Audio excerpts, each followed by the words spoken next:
Experimento Hawthorne y las relaciones humanas. Antes de hablar de este experimento, quiero hablar de Elton Mayo.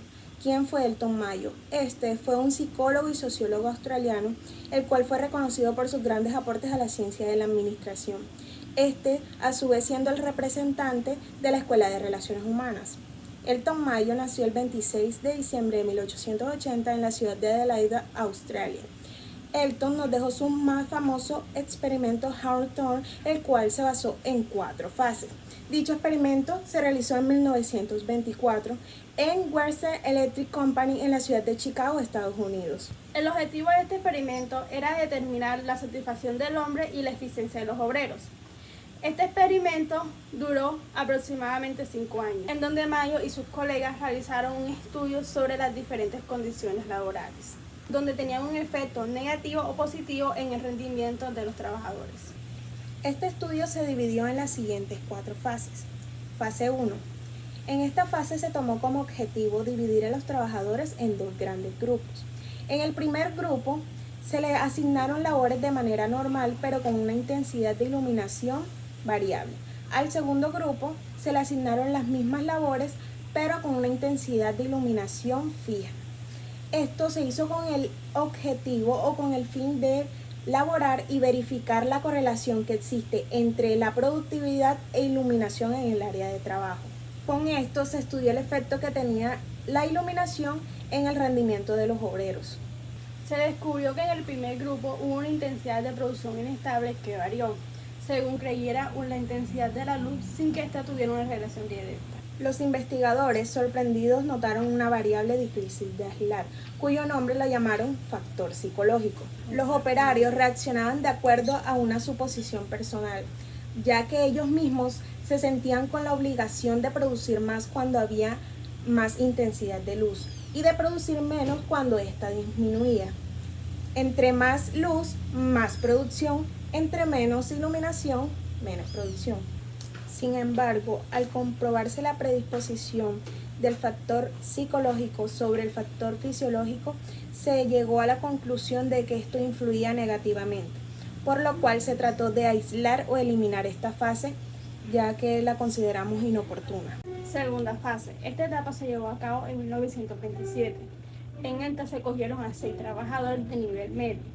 Se quedó un grupo de observación. De dicho grupo estaba formado por 5 mujeres jóvenes que manufacturaban interruptores, mientras la 6ª mujer tendría encargada la parte operaria.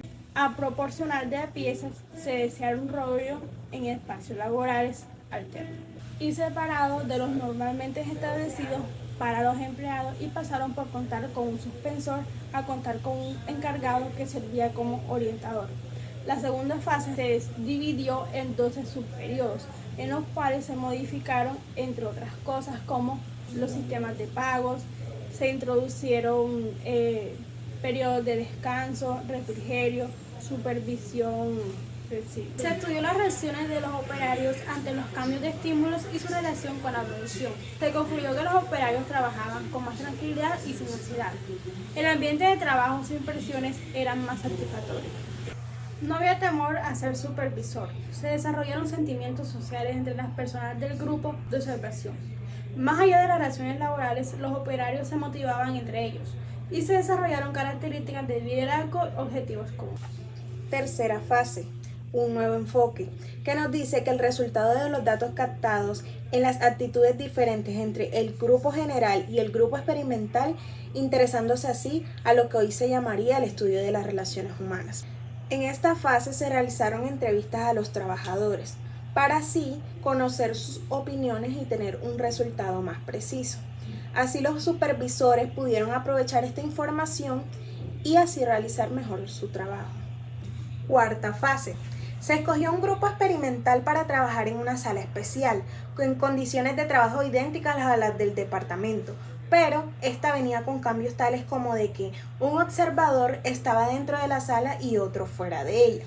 Adicional a esto, contaban con un entrevistador para el grupo. El observador se estableció con anterioridad una vez relacionado con el grupo experimental. Pudo constatar que dentro del salón los operarios hacían uso de unas artimañas. Una vez que los operarios lograban lo que creían que es su producción establecida, Por ellos mismos reducían su ritmo de trabajo a propósito. Esta cuarta etapa permitió el estudio de la organización informal de los empleados y de la organización formal de la empresa. El experimento Hawthorne fue suspendido en 1932 debido a la escasez de los fondos destinados especialmente para ello. Esta logró ser totalmente fundamental en la teoría administrativa, pues sacudió los principios de la época y de la teoría clásica que se encontraba firmemente arraigada en ese momento.